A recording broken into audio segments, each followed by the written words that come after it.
It's KFI AM 640, and you're listening to The Conway Show on demand on the iHeartRadio app.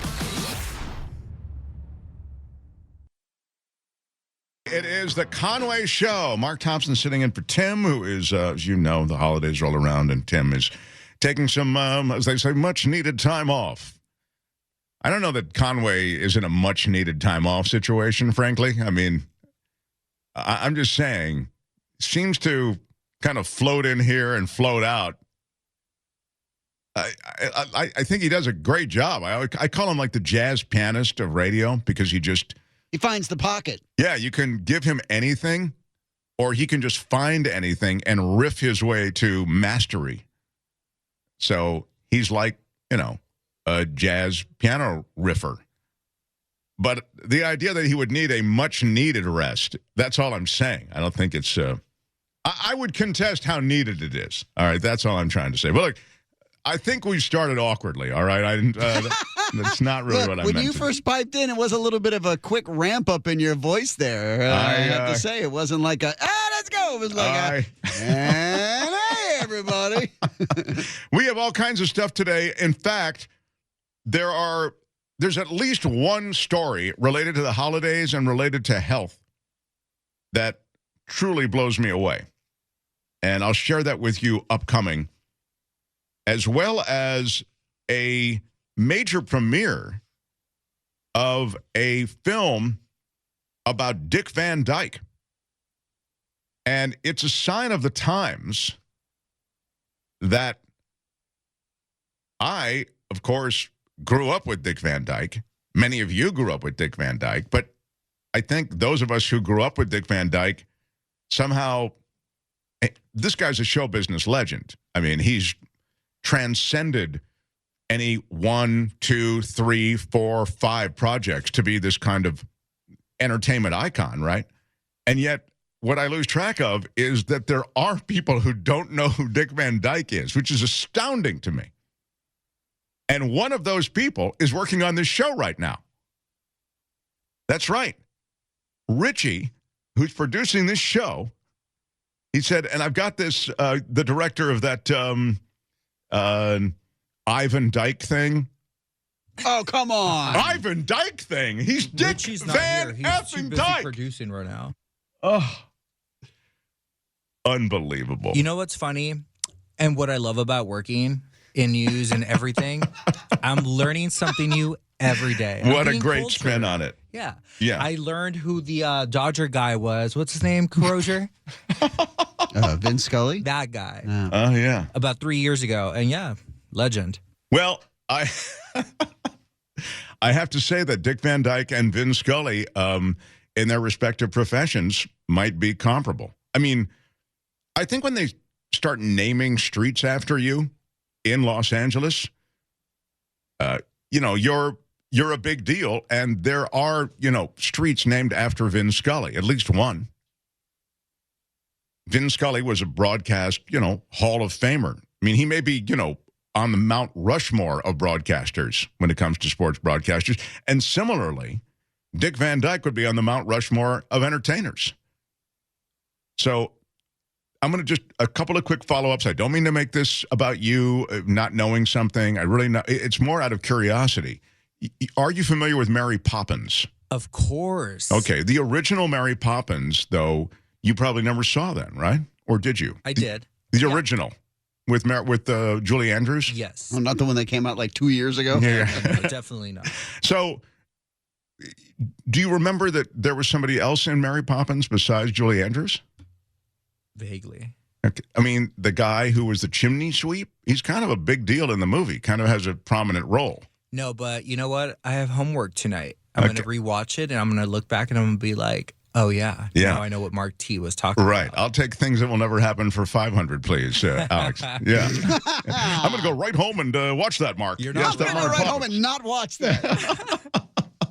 Anyway, Dick Van Dyke, very big, Mary Poppins, Chitty Chitty Bang Bang, all of the, the Dick Van Dyke Show legend. So he's turning 100, and there's a movie and documentary about Dick Van Dyke, and there'll be an official celebration going down. We'll tell you all about it. That will kick off the 5 o'clock hour here on KFI. It is true, the Pastathon is coming up. That is next week. Next Tuesday, it is a chance to rub shoulders. Now, Conway will be back for that, won't he? Yeah.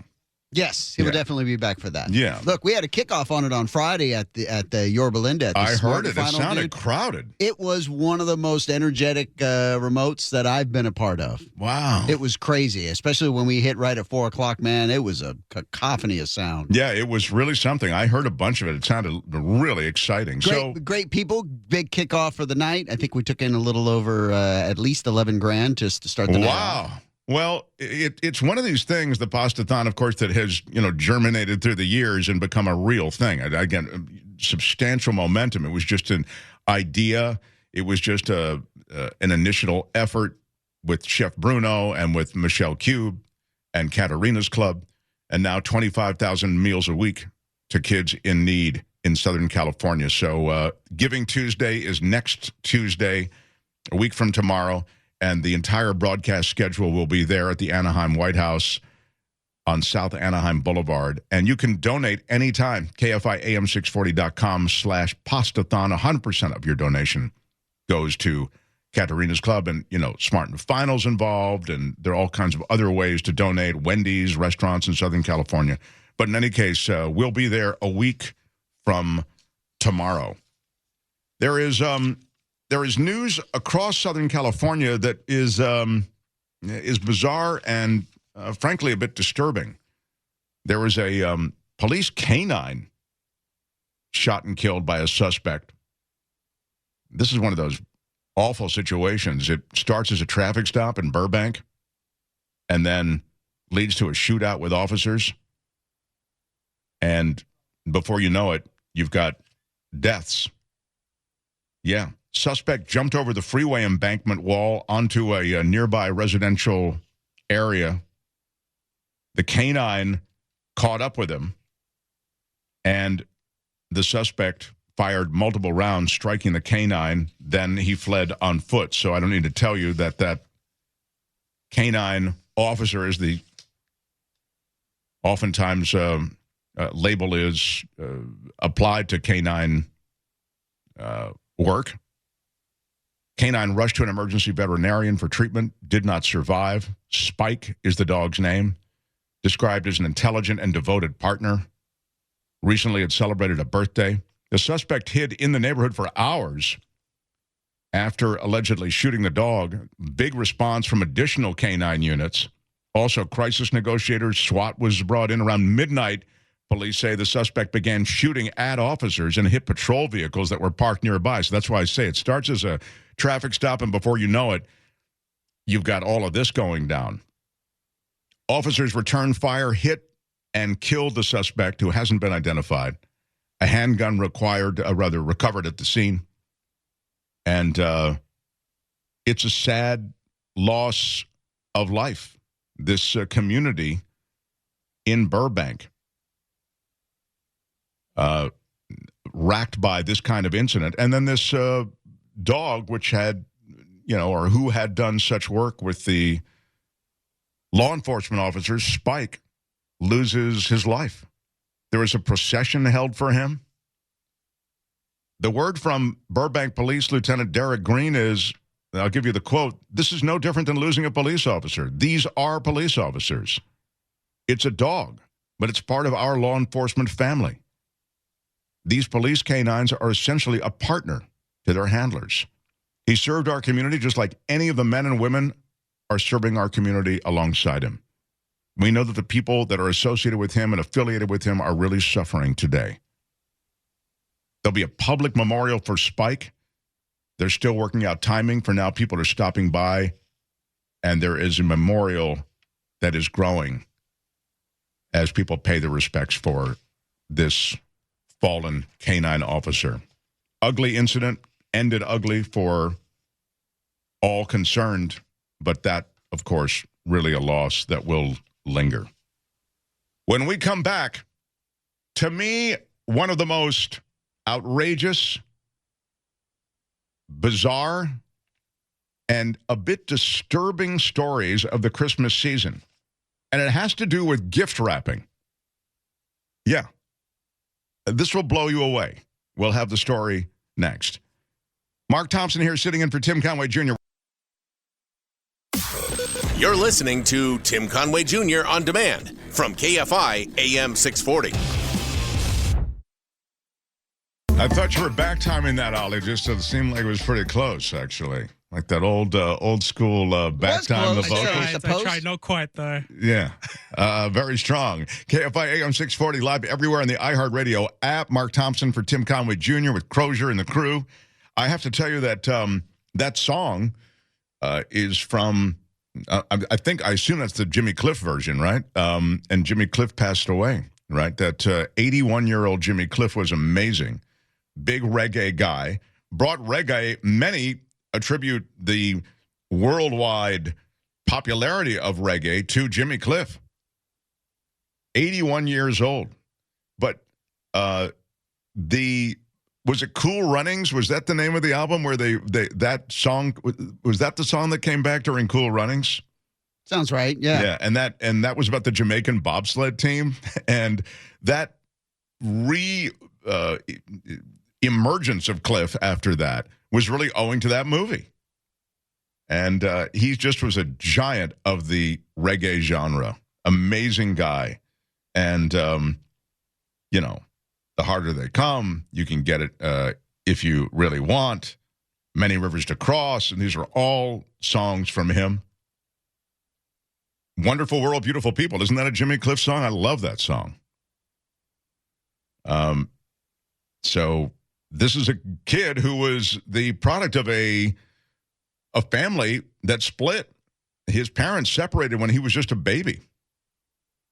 And the most important relationships were with his father and grandmother, he said.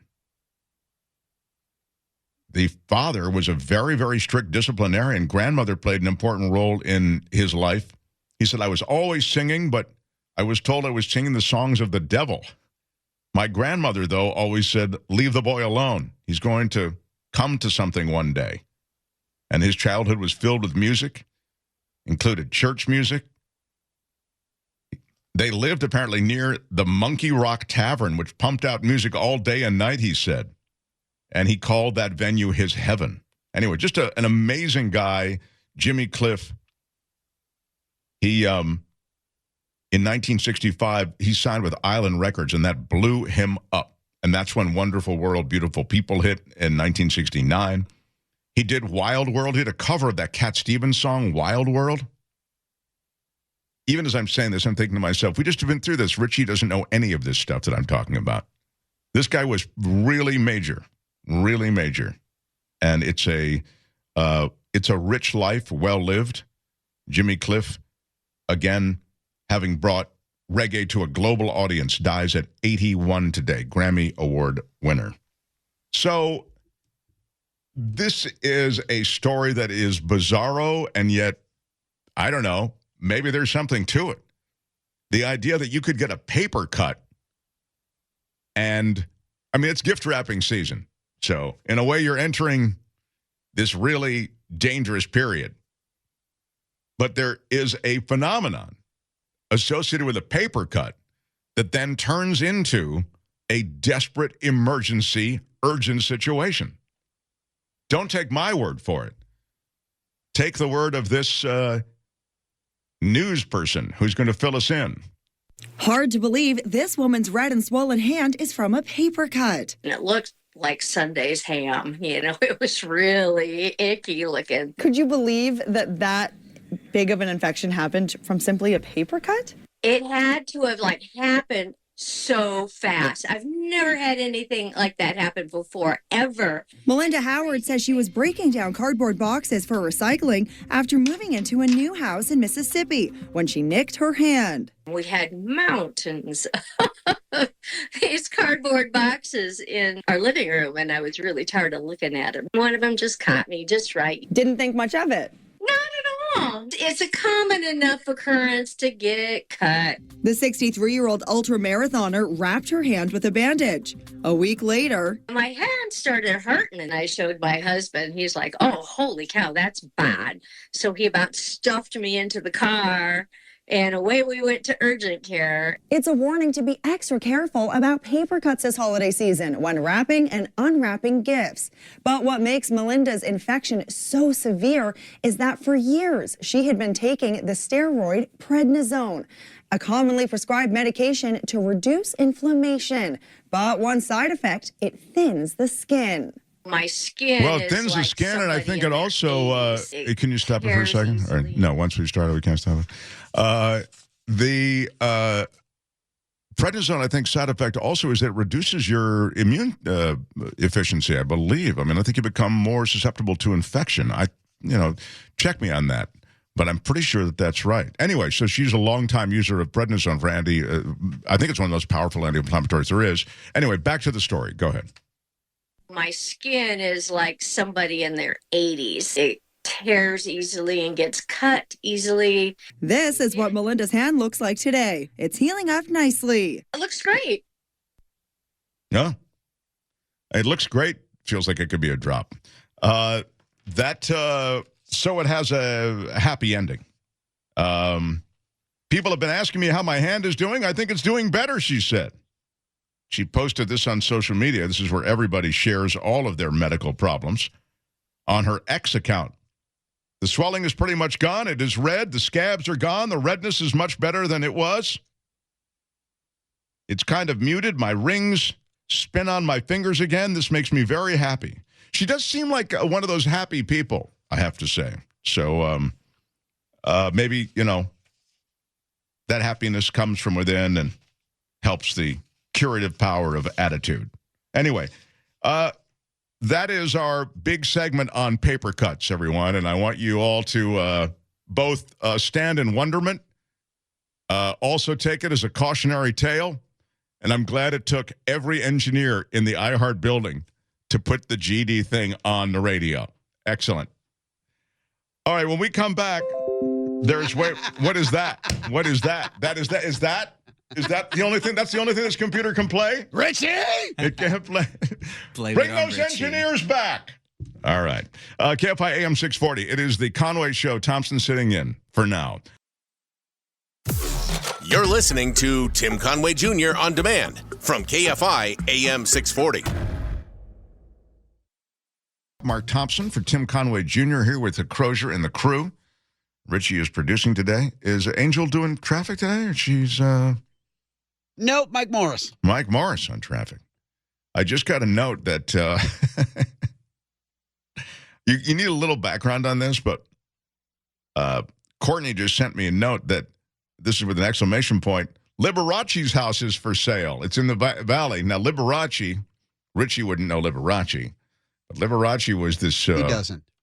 Richie, do you know who Liberace was? I just heard him in the hallway. I do Richie just not. went down the hallway. I can take a message for My you. God, it's unbelievable. It's really like, remember when producers used to actually be in the, and No, he's in the hallway. He said no. Oh my God. Anyway, Liberace was this over-the-top pianist who was made famous because he kind of brought playing the piano into the mainstream because he was so over the top with, this candelabra he'd put on the piano, and he dressed in these wild outfits, and he'd drive on stage in some gold-encrusted Rolls Royce. I wish my brother George was here. Yeah, he was that. He talked like that, kind of. You can call me Lee. That was a Ryan Murphy thing, wasn't it? Was it Michael right. Douglas? Behind the Candelabra, I think it was Damon. called. Yeah, it was on that HBO. Was actually really good. It was super good, and I had a viewing party for that. I don't think I knew you then. And had a lot of people there. It was a real big party because I'm a huge Liberace fan. Good for you. Okay. So and I went, and there used to be a Liberace museum in Las Vegas, and I took my girlfriend at the time and one of her friends. We went to the Liberace museum, and the way it was broken up was they were into the one part, which was all his outfits. He had multiple these incredible outfits, all of them jewel encrusted, and just insane over-the-top outfits. And the other part of the museum was the cars. He had all of these cars. Think Leno's Garage, but if everything had been this over-the-top, rolls with, emeralds lining the hubcaps. And it was just the most bizarro and yet fascinating dynamic to this guy. And then I think the central part, before you get into those two, was kind of like an overview of Liberace's life and how he, was brought up and all this kind of thing. So the one thing I always liked about Liberace was that he seemed into donating a lot of money to music and to help young musicians, and that's what the museum was dedicated to, was that funding. So anyway, his house, I think he had 2 homes at minimum, one in the Valley and the other in Palm Springs. His place in Palm Springs is, maybe it's a visitor center now, or maybe somebody lives there, I don't know. But the place in the Valley is in Sherman Oaks, and it's for sale now. And Courtney just sent me this saying Liberace's house is for sale.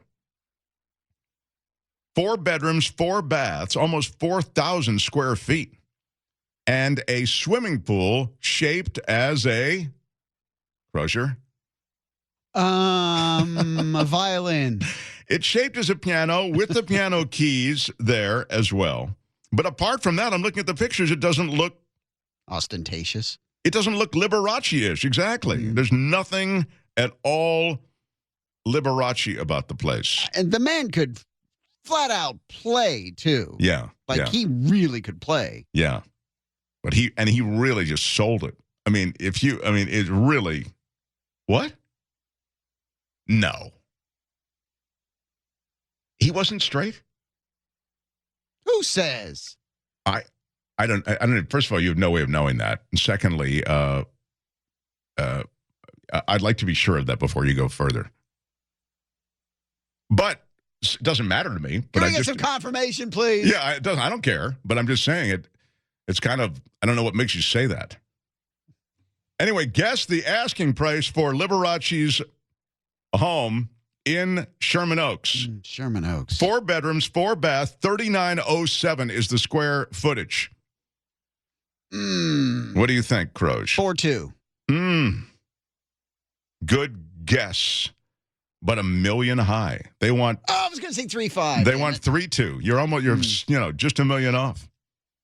It may end up going for 4.2, but hey, it's on the market. Everyone, all you Liberace fans, you can get yourself a piece of Lee in Sherman Oaks. When we come back, one of the largest off-the-grid communities is right here in suburban L.A. I'll tell you about it next. It's the Conway Show. Thompson sitting in. You're listening to Tim Conway Jr. on demand from KFI AM 640.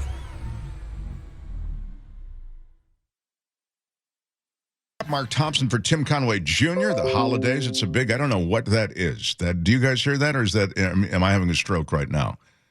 It's on my side. Is it all right? I don't know how to silence it. I didn't set this thing up, so first of all, I'd like to throw myself on the mercy of the court. Richie, is Richie still in the building, or has he gone home to watch Mary Poppins? I just got back from watching Mary Poppins. Okay, can you come in and stop this thing from making that I'll sound? check it. Okay, thank you. One of the largest off-the-grid communities, by the way, it is KFI AM 640, if I didn't say it. We're live everywhere on the iHeartRadio. More about the Apostathon in the next hour, and more on Dick Van Dyke and his 100th birthday in just a few minutes with the director of the new documentary about Dick Van Dyke. But the community that I'm talking about that is right here in L.A., that is living off the grid, has sort of been forced to live off the grid. It's the Rancho Palos Verdes Portuguese Bend neighborhood. But this is one of the largest off-the-grid communities in all of America, and it's that way because public utilities stopped providing any service because of the landslide movement. This is all because of these problems that have resulted from the land moving. It's all, as you know, because of the soaking rains. And they've had to essentially drain these hillsides on a continuing basis in order to prevent the land from shifting and moving any further. But because of that land movement, utilities are saying we can't service the area anymore. And so you've got, as one person put it, who's the president of the Portuguese Bend Community Association, he said, we've got 100 plus homes here acting like we're out in the middle of the Mojave Desert. We're doing what we can to stay in our homes. These people have, great investments, that community. That's a really special community in L.A. But what they're doing now in this sort of off-the-grid way is they are powering their homes through solar. And increased rainfall has led to more groundwater, and they've had to build this. Essentially, it's a complex of these drainage systems there to keep the land from moving. This is a slow-moving landslide of one sort or another that so many of these homes are having to deal with. So after wet seasons, this community trying to hang on is powering itself through solar. And then these dewatering wells that are running all the time to, again, drain the hillside of water, they are run off of propane-powered generators. But it's expensive. And the city is running out of money. So they break down. It's hard to run them all the time. It's expensive. And restoring electricity, apparently, is one of their big challenges for this area. Since last September, when Edison cut the electricity, the district has spent about $235,000 on generators for this area, again, off the grid. This Rancho Palos Verdes, Portuguese Bend area. Fuel maintenance, $235,000 since last September. I mean, in the past, it's been about $36,000 for grid-powered electricity. But Edison is saying we can't safely restore power because of the land movement. The infrastructure damage can cause all of our systems to fail. There could be a fire danger, other public safety hazards. So they're sort of at a standoff. So this is a back and forth in this community that certainly will see some kind of resolution. But right now, there are certain very active sections of this landslide, mostly in the Portuguese Bend community. There's movement of about 2 inches a week, according to the city's latest data. And that's well above what it should be, historically. The problem likely won't get any better. And the city of Rancho Palos Verdes is also operating these off-the-grid dewatering wells, and they have been able to run them constantly, but it's been a strain on their budget. In the last fiscal year, the city spent $1.7 million on generators and fuel just to keep those pumping. And that's on top of the $150,000 for generators that power the sewer system. You realize what goes into a community. It's a lot of different stuff, all of which has to operate. So they're trying to navigate all of this and hopefully get power back on and restored to this area, because right now they really are living in an off-the-grid way. And Southern California Edison is giving them thresholds that they have to meet and hit in order to get power restored. And Southern California Gas has not even indicated what it would take to establish any kind of restoration of gas service. So, again, parts of the area around the Portuguese Bend area of Rancho Palos Verdes are getting restoration of some of these services, and I'm sure that gives the residents there a little bit of hope. But this is an extraordinary situation. It really is. And it's happening right here in Southern California. You know what this is like? It's a little like what's going on in Puerto Rico. Puerto Rico, they don't have a lot of that infrastructure reestablished either. Puerto Rico had issues with the hurricane, and they're still trying to get dependable electricity 8 years after that hurricane wiped out a bunch of their grid. So, again, this is a well-heeled community, or a fairly well-heeled community, but now it is strained beyond what the community can likely tolerate for any length of time. And as I say, it's happening right in our backyard in the Rancho Palos Verdes Portuguese Bend neighborhood. When we come back, Richie's favorite entertainer is featured in a new documentary. Dick Van Dyke. Oh. Richie, settle down. Settle down. So excited. Yes. Settle down. It's his 100th birthday, and there's a new documentary out all about it. As we continue, the director joins us next. Mark Thompson for Tim Conway Jr. Conway Show on demand on the iHeartRadio app. Now, you can always hear us live on KFI AM 640, 4 to 7 p.m. Monday through Friday, and anytime on demand on the iHeartRadio app.